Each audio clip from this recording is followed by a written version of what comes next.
నమస్కారం. సహస్ర 9 న్యూస్ వార్తలకు స్వాగతం. నా పేరు లక్ష్మి. వార్తల ముందుగా హెడ్లైన్స్.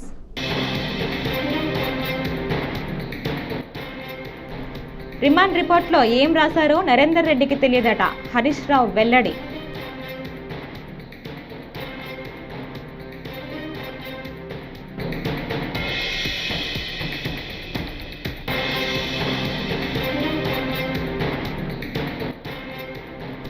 మాజీ మంత్రి కేటీఆర్కు శిక్ష తప్పదని టీపీసీసీ అధ్యక్షుడు మహేష్ కుమార్ గౌడ్ దుయ్యబట్టారు.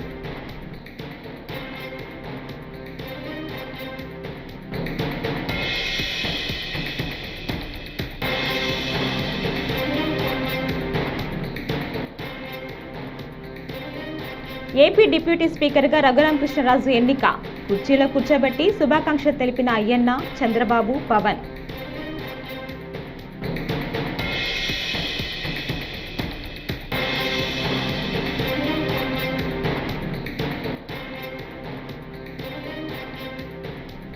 వైసీపీ అధ్యక్షుడు మాజీ సీఎం జగన్ పై రాష్ట్ర కాంగ్రెస్ అధ్యక్షురాలు షర్మిల ఆగ్రహం వ్యక్తం.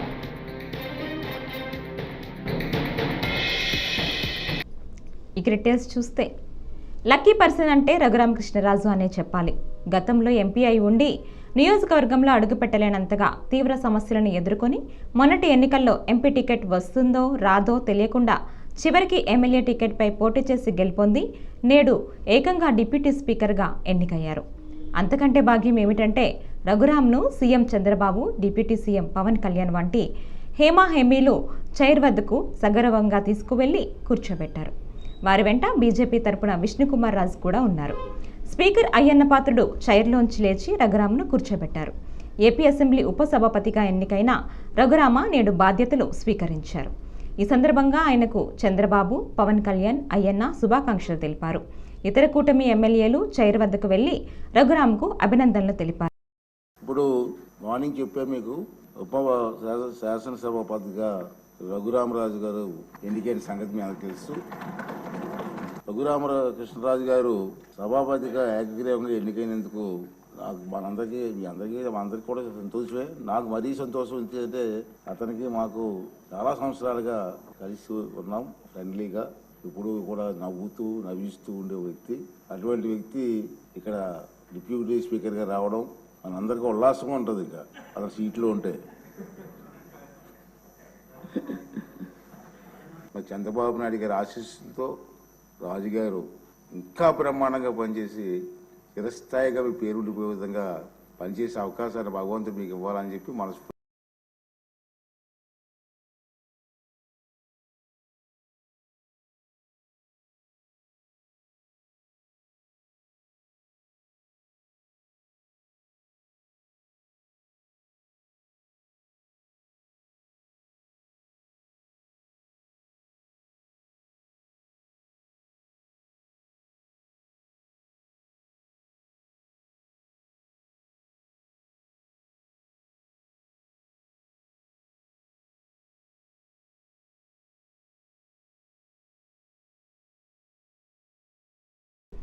వైసీపీ అధ్యక్షుడు మాజీ సీఎం జగన్ పై రాష్ట్ర కాంగ్రెస్ అధ్యక్షురాలు షర్మిల ఆగ్రహం వ్యక్తం చేశారు. గురువారం మీడియాతో మాట్లాడుతూ, కాంగ్రెస్ పార్టీకి సమాధానం చెప్పలేకపోయినా పర్వాలేదు, కానీ మిమ్మల్ని ఎన్నుకున్న ప్రజలకి 11 మంది ఎమ్మెల్యేలు మాజీ సీఎం జగన్కు సమాధానం చెప్పాలి. వైసీపీకి 38% ఓట్లు వచ్చినా అసెంబ్లీకి వెళ్ళకపోతే తమకు జగన్కు ఏం తేడా ఉంది అని ప్రశ్నించారు.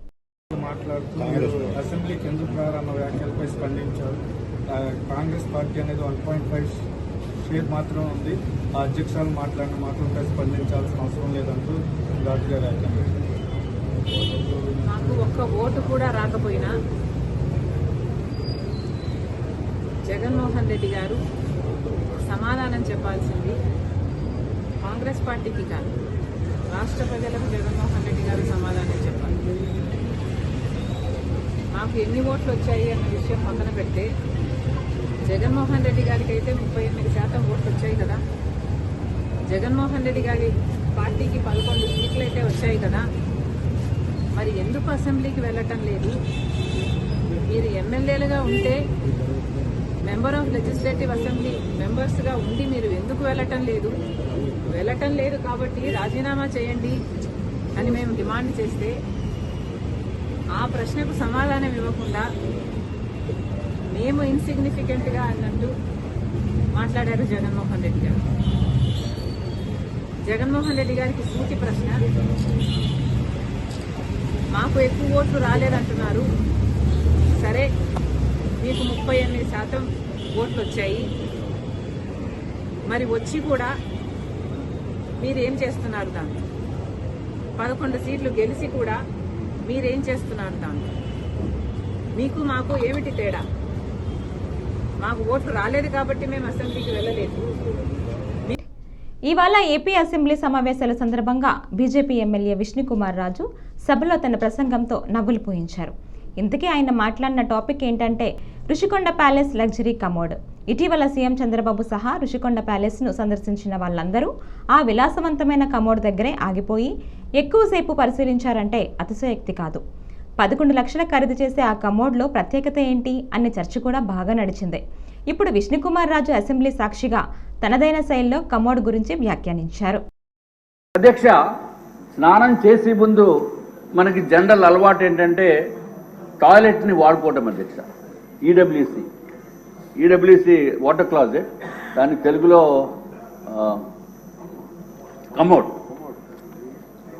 కమోడ్ అధ్యక్ష.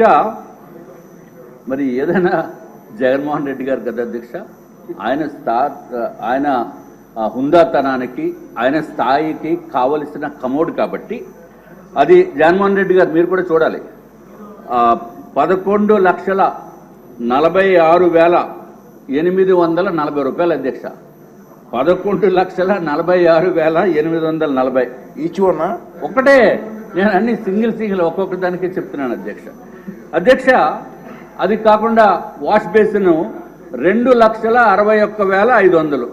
అధ్యక్ష, ఈ కమోడ్ స్పెషాలిటీ మాత్రం అందరూ వినాలి అధ్యక్ష. ఎందుకంటే నాకు ఈ స్పెషాలిటీ కమోడ్ మీద కూర్చునే అవకాశం రాలేదు. మరి ఇక్కడ ఎవరికన్నా సభ్యుల్లో అవకాశం వచ్చిందో లేదో నాకైతే తెలియదు. మన చాలా పెద్దవారు ఉన్నారు, డబ్బు ఉన్న వాళ్ళు ఉన్నారు, కోటీశ్వరులు ఉన్నారు. అధ్యక్ష, అది ఏంటంటే అధ్యక్ష స్పెషాలిటీ ఎందుకురా బాబు ఇంత రేట్ అని అడిగితే అధ్యక్ష వాళ్ళు చెప్పింది ఏంటంటే అధ్యక్ష అంతా ఆటో వాషింగ్ అంటే అధ్యక్ష. అసలు మనం ఏమి చేయక్కర్లా, అసలు వెళ్ళి కూర్చుంటే చాలు అధ్యక్ష.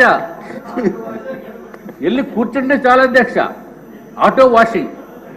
మరి తిరుమల శ్రీవారికి 2 కోట్ల విలువైన స్వర్ణాభరణం విరాళంగా అందింది. తిరుమల తిరుపతి దేవస్థానం మాజీ చైర్మన్ దివంగత నేత డీకే ఆదికేశవుల నాయుడు మనవరాలు చైతన్య ఈ విరాళం అందజేశారు. టీటీడీ చైర్మన్ బీఆర్ నాయుడు చేతుల మీదుగా స్వర్ణ జయంతి మాలను స్వామివారికి చైతన్య సమర్పించారు. ఈ ఆభరణాన్ని ఉత్సవమూర్తులకు అలంకరించినట్లు టీటీడీ చైర్మన్ తెలిపారు. కాగా ఇలాంటిదే మరో స్వర్ణ వైజయంతి మాలను తిరుచానూరులోని పద్మావతి అమ్మవారికి సమర్పించనున్నట్లు చైతన్య తెలిపారు. శుక్రవారం తిరుచానూరును అమ్మవారికి దర్శించుకుని విరాళం అందజేయనున్నట్లు వివరించారు.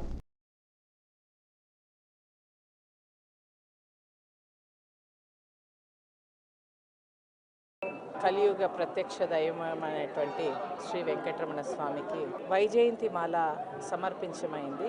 మలయప్ప స్వామికి, భూదేవికి, శ్రీదేవికి. ఈ వైజయంతి మాల అనేది నేను ఇక్కడ అడిగినప్పుడు భగవంతుడికి వైజయంతి మాల లేదు అని చెప్పారు. అప్పుడు ఈ వైజయంతి మాలను సమర్పణ చేయాలని కోరిక పుట్టి దాన్ని ఈరోజు సమర్పించాము. శృంగేరి విధుశేఖర స్వామీజీ ద్వారా గర్భాలయంలో దేవునికి ఈరోజు సమర్పించింది. ఈ వైజయంతి మాల అనేది ప్రత్యేకత భగవాన్ శ్రీకృష్ణునికి చాలా అతి ప్రియమైన వస్తువు. సో దాన్ని ఈరోజు సమర్పించాం. మిస్టర్ డీకే ఆదికేశులు గారి ముద్దుల మనవరాల్ని మా తాత టీటీడీ చైర్మన్ గా 2 సార్లు టర్మ్స్ చేశారు. సో ఇవాళ స్వామివారికి అమ్మవారికి మేము వైజయంతి మాల చేయించడం అనేది జరిగింది. ఈ రోజు చాలా ప్రత్యక్షమైన రోజు. సో ఈ రోజు శివుడు సుదర్శన చక్రం అనేది విష్ణు స్వామికి ఈ రోజు సమర్పించింది. ఈ రోజు శివుణ్ణి వెంకటరమణ స్వామికి ఏకైక రోజు సంవత్సరానికి ఒకే రోజు చాలా శ్రేష్టంగా పూజ చేయడం అనేది జరుగుతుంది ఇద్దరికి. సో ఈ రోజు చాలా అద్భుతమైన రోజు వైజయంతి మాల మన శ్రీదేవి, భూదేవి, మైలరప్ప స్వామికి ఉత్సవమూర్తులకి సమర్పించడం అనేది జరిగింది. మన శృంగేరి శారదాపీఠ స్వామి వచ్చి ఆయన ప్రాణప్రతిష్ఠ చేసి ఇవ్వడం అనేది జరిగింది. మన ఈఓ రిమాండ్ రిపోర్టులో ఏం రాశారో మాజీ ఎమ్మెల్యే పట్నం నరేందర్ రెడ్డికి తెలియదట అని బీఆర్ఎస్ నేత హరీష్ రావు అన్నారు. మెజిస్ట్రేట్ ముందు హాజరుపరిచే ముందు సంతకం పెట్టించారని చెప్పారు. రిమాండ్ రిపోర్ట్లో ఏం ఉందో కూడా చెప్పకుండా సంతకం పెట్టించారు. చదివే అవకాశం కూడా ఇవ్వలేదు. పేపర్లో చూసిన తర్వాత రిమాండ్ రిపోర్ట్ చూసి షాక్ అయ్యా. నాకు ఈ కేసుతో సంబంధం లేదు, అలాంటిది కేటీఆర్కు సంబంధం ఉందని ఇరికించారు అని నరేందర్ రెడ్డి చెప్పినట్లు పేర్కొన్నారు. ఇప్పుడే మేము ఆయనతో మాట్లాడాం, నరేందర్ రెడ్డి గారితో. ఆయన రిమాండ్ రిపోర్ట్లో ఏం రాశారో తెలియదట ఆయనకు. రిమాండ్ రిపోర్టును 5 నిమిషాల ముందు మెజిస్ట్రేట్ గారి ముందు ప్రవేశపెట్టే ముందు రిమాండ్ రిపోర్ట్ మీద సంతకం పెట్టించుకున్నారు. ఆ రిమాండ్ రిపోర్ట్లో ఏముందో నాకు తెలియదు. జైల్లో పొద్దున పేపర్లు చూస్తూ ఉంటే రిమాండ్ రిపోర్ట్లో కేటీఆర్ గారికి కూడా దీనిలో ప్రోద్బలం ఉన్నదని, కేటీఆర్ గారు ఎన్ని డబ్బులు ఖర్చు అయినా పెట్టమని చెప్పినట్టు వీళ్ళే రిమాండ్ రిపోర్ట్ రాసి రిమాండ్ రిపోర్ట్లో చదివే అవకాశం లేకుండా సంతకం పెట్టించి ఇవాళ తప్పుడు రిమాండ్ రిపోర్ట్ రాసినారు. తప్పుడు రాసిందని చెప్పి నరేందర్ రెడ్డి గారు మాకు చెప్తూ ఆయన చాలా బాధపడ్డాడు. అసలు నాకే సంబంధం లేదు, నాకే విషయము తెలియదు, కేటీఆర్ గారికి సంబంధం ఉందని ఆయనను ఇరికిచ్చే ప్రయత్నం, నన్ను అక్రమంగా ఇరికిచ్చారు, ఇది అన్యాయం. అసలు రిమాండ్ రిపోర్టు రాసే ముందు నాతో మాట్లాడలేదు, ఏమి రాశారో చదివే అవకాశం నాకు ఇవ్వలేదు, రిమాండ్ రిపోర్ట్లో ఏముందో నాకు తెలియకుండా ఒత్తిడి చేసి నాతో సంతకం పెట్టించారు. అంతకుమించి నాకు తెలియదు. ఈ విషయాన్ని మీకు చెప్పడమే కాదు, నిన్న మెజిస్ట్రేట్కి కూడా చెప్పాను. మెజిస్ట్రేట్ గారి ముందు కూడా ఆ రిమాండ్ రిపోర్ట్లో ఏముందో నాకు తెలియదు, ఒక్క నిమిషం ముందే నాతో సంతకం పెట్టించారనే విషయాన్ని నిన్న మెజిస్ట్రేట్ గారికి కూడా చెప్పానని చెప్పి నరేందర్ రెడ్డి గారు చెప్పారు. మాజీ మంత్రి కేటీఆర్కు శిక్ష తప్పదని టీపీసీసీ అధ్యక్షుడు మహేష్ కుమార్ గౌడ్ దుయ్యబట్టారు. గురువారం నెహ్రూ జయంతి సందర్భంగా అబిడ్ సర్కిల్ వద్ద నెహ్రూ విగ్రహానికి ఆయన నివాళి అర్పించారు. అనంతరం గాంధీ భవన్లో మీడియాతో మాట్లాడుతూ కొడంగల్లో కలెక్టర్పై జరిగిన దాడిని ఖండిస్తున్నాం. అధికారిపై దాడి చేయటం అనేది హేయమైన చర్య. కొడంగల్ ఏమాత్రం కాలుష్యం లేని గ్రీన్ ఫార్మా కస్టర్ పెడుతుంటే భూమి లేని వాళ్ళు అధికారులపై దాడులు చేశారు అని అన్నారు. నిన్న కొడంగల్ విషయంలో జరిగినటువంటి కలెక్టర్ దాడిలో ఈ దాడిని మేము తీవ్రంగా ఖండిస్తా ఉన్నాం, గర్హిస్తా ఉన్నాం. ఏ అధికారైనా ప్రభుత్వ కార్యక్రమాల్లో నిమగ్నమై ఉంటారు. అధికారులను అడ్డుకోవడం, అధికారుల మీద దాడి చేయడం అనేది చాలా హేయమైన చర్య. దీనికి శిక్ష తప్పదు. కేటీఆర్ నువ్వు శిక్ష ఫేస్ చేయాల్సిందే. ఇప్పుడు అక్కడ కొడంగల్లో గ్రీన్ ఫార్మా క్లస్టర్, అసలు ఏమాత్రం పొల్యూషన్ లేని గ్రీన్ ఫార్మా క్లస్టర్ పెడతా ఉంటే 90% పైగా రైతులు ఒప్పుకొని సమ్మతించి భూములు ఇచ్చిన సందర్భంలో ఒక్క గ్రామంలో జరిగినటువంటి ఎపిసోడ్లో అక్కడ అసలు భూమి లేని వారు వచ్చి దాడి చేశారు. విద్యార్థులకు కార్పొరేట్ తరహాలో విద్యను అందించేందుకు 131 గదులతో నూతన పాఠశాలను నిర్మించనున్నట్లు ఢిల్లీ సీఎం అతీష్ తెలిపారు. నగరంలోని వివిధ ప్రాంతాల నుంచి 7,000 మంది విద్యార్థులు ఈ పాఠశాల విద్యార్థులకు కార్పొరేట్ తరహాలో విద్యను అందించేందుకు 131 గదులతో నూతన పాఠశాలను నిర్మించినట్లు ఢిల్లీ సీఎం అతిషి తెలిపారు. నగరంలోని వివిధ ప్రాంతాల నుంచి 7,000 మంది విద్యార్థులు ఈ పాఠశాలలో విద్యను అభ్యసించారని తెలిపారు. ల్యాండ్ మాఫియా నుంచి ఈ స్థలానికి విముక్తి కలిగించి విద్యాలయంగా మార్చే అవకాశం ఇచ్చిన క్రేజీ వాళ్లకు ధన్యవాదాలు తెలుపుతున్నట్లు చెప్పారు. आज F1 F2 ब्लॉक में 131 कमरे की नए स्कूल का उद्घाटन किया गया है। यहाँ पे 2 शिफ्ट में बच्चे पढ़ेंगे। 7,000 बच्चे सुंदर नगरी, नंद नगरी, मंडोली, हर्ष विहार मंडोली एक्सटेंशन से यहाँ पे आएंगे। नॉर्थ ईस्ट दिल्ली हमारे शहर का सबसे डेंसली पॉपुलेटेड एरिया है। यहाँ पर 2015 में जब हमारी सरकार बनी थी, जब अरविंद केजरीवाल जी दिल्ली के मुख्यमंत्री बने थे, तो एक क्लासरूम में 150 बच्चे पढ़ते थे। इतने प्रयास के बाद भी इस इलाके में 60 बच्चे हर क्लासरूम में पढ़ रहे थे। लेकिन अब इस शानदार नई स्कूल बिल्डिंग बनने के बाद इस पूरे इलाके में बच्चों का जो क्लासरूम्स का प्रेशर था वो खत्म होगा। हर बच्चे को अच्छा स्कूल मिलेगा, अच्छा क्लासरूम मिलेगा। और मैं खास करके धन्यवाद करना चाहूंगी अरविंद केजरीवाल जी का, मनीष सिसोदिया जी का, जिन्होंने इस जमीन से भू माफिया के कब्जे को हटाकर यहाँ पे शानदार स्कूल की शुरुआत करवाई। देखिए 131 क्लासरूम्स हैं, 7 लैब्स हैं, टीचर्स के लिए स्टाफ रूम है, मल्टीपर्पस हॉल है, कॉन्फ्रेंस रूम है, लेक्चर थिएटर है, जितनी सुविधाएं किसी प्राइवेट स्कूल में भी नहीं होती वो यहाँ पे नंद नगरी सुंदर नगरी के ठसाठस इलाके में बच्चों को मिलने वाली हैं। तो मैं सभी बच्चों को सभी కూటమి సర్కార్ మభ్యపెట్టే బడ్జెట్ ప్రవేశపెట్టిందని 8 నెలల పాటు బడ్జెట్ పెట్టకుండా ఎందుకు సాగదీశారంటూ వైఎస్ఆర్సీపీ అధ్యక్షులు మాజీ సీఎం వైఎస్ జగన్మోహన్ రెడ్డి నిలదీశారు. బడ్జెట్ పత్రాలే బాబు డ్రామా ఆర్టిస్ట్ అని తేల్చాయి. బడ్జెట్ చూస్తే బాబు ఆర్గనైజ్డ్ క్రైమ్ తెలుస్తుందన్నారు. ఇది ఏమైనా బడ్జెటా అంటూ వైఎస్ జగన్ చంద్రబాబును నిలదీశారు. చంద్రబాబు నేను ఒకటి అడుగుతున్నా, ఇదిగో నీ మోసం, ఎన్నికల వేళ నువ్వు చెప్పినావు ఇది చేస్తాను అని, ఇదిగో నీ సూపర్ 6, దీనికి కావాల్సిన బడ్జెట్ ఇది 74,000 కోట్లు. నువ్వు చేసినది మోసం కాదా? నువ్వు చెప్పినది అబద్ధం కాదా? నీ మీద 420 కేసు పెట్టకూడదా? ఆర్గనైజ్డ్ క్రైమ్ ఇది కాదా అని నేను ట్వీట్ పెడతా ఉన్నాను. నా ఎమ్మెల్యేలు, కంటెస్ట్ చేసిన ఎమ్మెల్యేలు అందరూ ట్వీట్ పెడతా ఉన్నారు, పెట్టబోతున్నారు.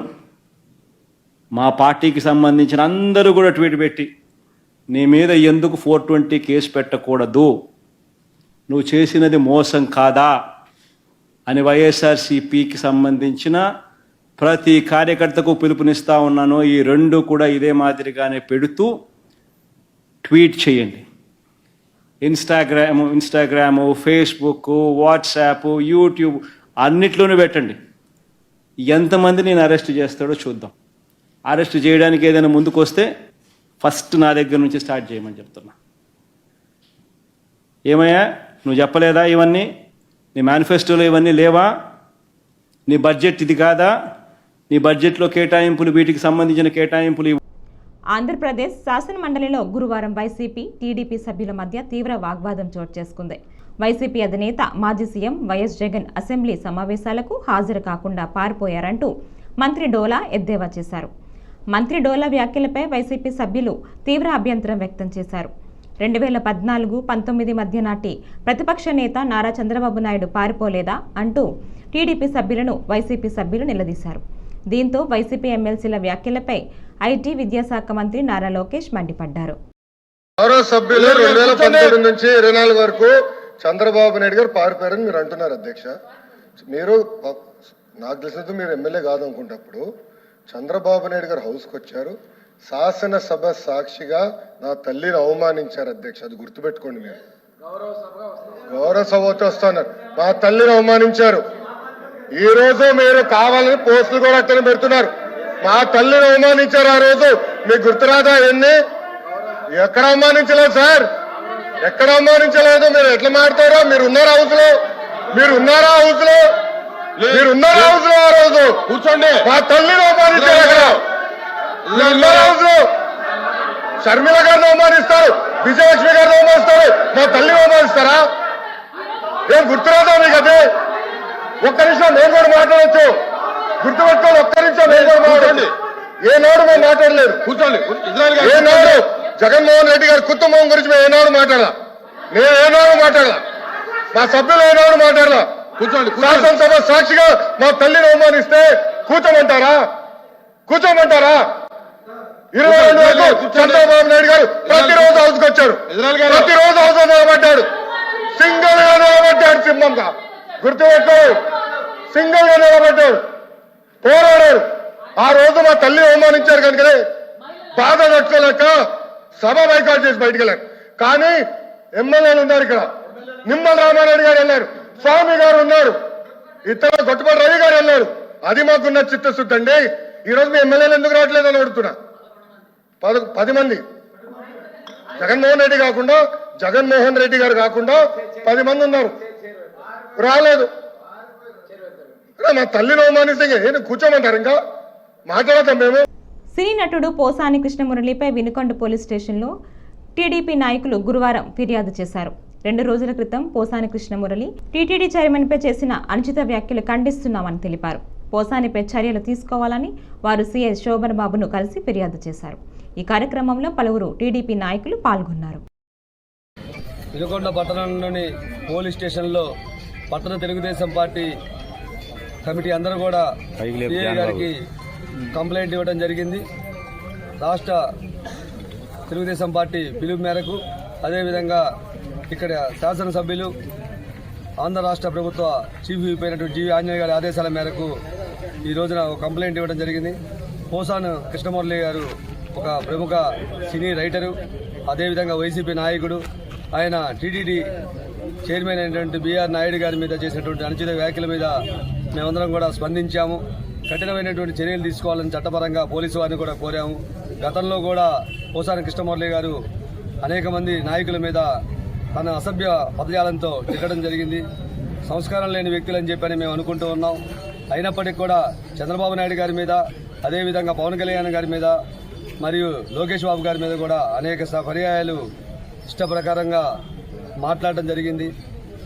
దయచేసి మేము కోరుకునేది ఒకటే, మీరు మనుషులు కాబట్టి, మానవ జన్మ ఎత్తారు కాబట్టి మనుషులుగా ఉండండి, ఊర కుక్కల్లాగా ప్రవర్తించవద్దని చెప్పని పోసాని కృష్ణమురళి గారిని హెచ్చరిస్తూ ఉన్నాం. అదేవిధంగా టీవీ5 యాజమాన్యం అయినటువంటి బిఆర్ నాయుడు గారు ఒక నిబద్ధత గలటువంటి నాయకుడు. ఆయన కానీ ఆయన భార్య కానీ BHELలో ఇద్దరు కూడా ఉద్యోగస్తులుగా ఉంటూ వారు అనేక పోరాటాలు చేసి జర్నలిజం తీసుకొని ఎంతోమంది ప్రజలకి, రాష్ట్ర ప్రజలకి న్యాయం చేస్తున్నటువంటి టీవీ5ని ఆ విధంగా మాట్లాడడం కూడా తప్పని సందర్భంగా తెలియజేస్తూ ఉన్నాం. కొవ్వు పట్టి ఉన్న కేటీఆర్ను అరెస్టు చేయండి అంటూ బీజేపీ ఎంపీ అరవింద్ ధర్మపురి సంచలన వ్యాఖ్యలు చేశారు. బీఆర్ఎస్ పార్టీని నామరూపాలు లేకుండా చేయాలని పిలుపునిచ్చారు. జగిత్యాల జిల్లా కలెక్టర్ కార్యాలయంలో బుధవారం ఓ సమావేశంలో ఎంపీ అరవింద్ మాట్లాడారు. కేటీఆర్కు ఇంకా కొవ్వు తగ్గలేదు, అందుకే కలెక్టర్ మీద దాడి చేయించారని ఆగ్రహించారు. గతంలో నాపై జరిగిన దాడిలో కూడా కేటీఆర్ హస్తం ఉందని అరవింద్ ఆరోపించారు. లగ్చర్లలో కలెక్టర్ల మీద దాడి జరిగింది. ఈ టీఆర్ఎస్ పార్టీని ప్రజలు ఓడించి అయినా ఒక 38 జాగాలలో గెలిచిరారు. ఇక నామ రూపాలు లేకుండా చేయాలనే ఈ కేటీఆర్ అనేటోడు, ఆయన చేతి కూడా ఉన్నది. ఇలా లోపలేయాలి, లోపలేసి బయటకు కూడా రావద్దు అసంటోడు. బాగా మస్తి తగ్గలేదు వీళ్ళది, ఒళ్ళు కొవ్వు కరగలేదు. ఇంకా మాట్లాడే పద్ధతి, కలెక్టర్ల మీద అటాకులు చేయటము, నా మీద అటాకులు చేయటము. నేను ప్రివిలేజ్ కమిటీకి కూడా చెప్తున్నా పార్లమెంట్లో, ఎందుకంటే పనికి వాళ్ళని వేసాము. ప్రివిలేజ్ కమిటీ పెట్టండి, ప్రభుత్వం మారింది, పార్లమెంటరీ ప్రివిలేజ్ కమిటీకే చెప్తున్నా నేను. డీజీపీకి పంపించండి, ఇప్పుడు లోపలేయాల. నా మీద జరిగిన ఈసపల్లి దాడిలో కేటీఆర్ చేయి ఉన్నది. అటువంటి వెధవల్ని, కొవ్వు బాగా పట్టినోళ్ళని జైలు వేసి కొవ్వు కరిగించే పని చేయాలి. ఈ రాజకీయ వ్యవస్థలకు వెళ్లి తెలంగాణ తీసి బయటపడాలి. వీళ్ళందరినీ పని చేస్తారు, పని చెయ్యరు. ప్రభుత్వాలు, ఎమ్మెల్యేలు పని చేస్తారు, యాక్టివ్ ఉంటారు కొందరు, యాక్టివ్ ఉండరు కొందరు. ప్రజలు 5 ఏళ్లకోసారి నిర్ణయం చేస్తారు. పని చేసినోడికి మల్ల పట్టం కడతారు, చేయనోడిని ఇంటికి పంపుతారు. ఈ దాడుల వ్యవస్థ ఇవన్నీ కూడా ఈ దుర్మార్గులు దేంతో కొట్టాలో దాంతో కొట్టాలి. వీళ్ళని కొవ్వు బాగా ఎక్కి మళ్ళా ట్వీట్ ఒకటి నిన్న ఆడట ఢిల్లీలో దిగిందట, తెలంగాణలో ప్రకంపనలు వచ్చినాయి. ఎందుకు వస్తాయండి ప్రకంపనలు? బాగా మస్తికెక్కిరండి, ఇంకా మస్తి తగ్గలే.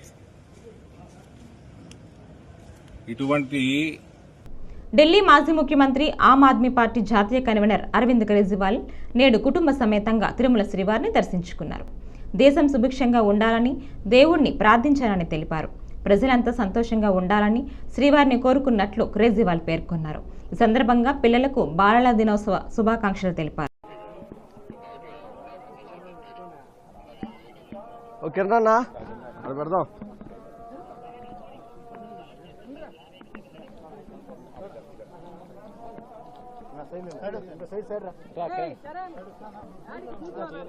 అన్న మీరు పక్కన అన్న, మీరు పక్కన అన్న.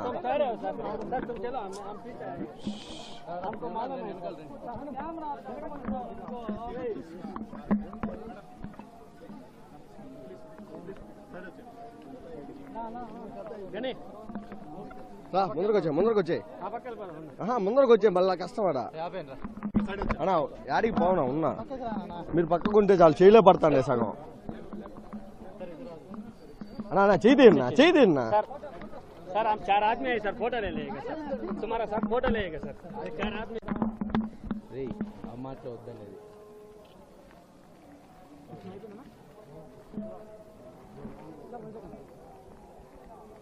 అలాగనా వచ్చేనా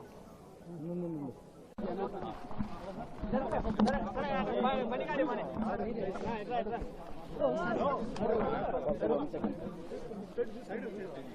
సైడ్ సైడ్ నా కనెక్షన్ ఫోటో వచ్చినా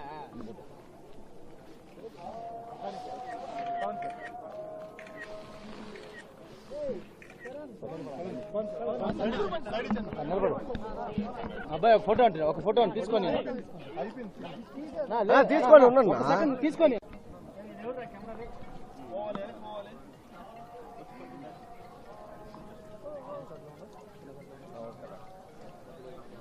కాల్ వచ్చేస్తా సార్ थोड़ा సార్ गेट डालते हैं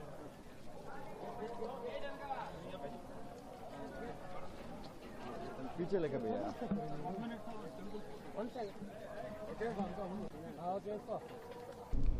ఈ వార్తలు ఇంతటితో సమాప్తం. నమస్కారం.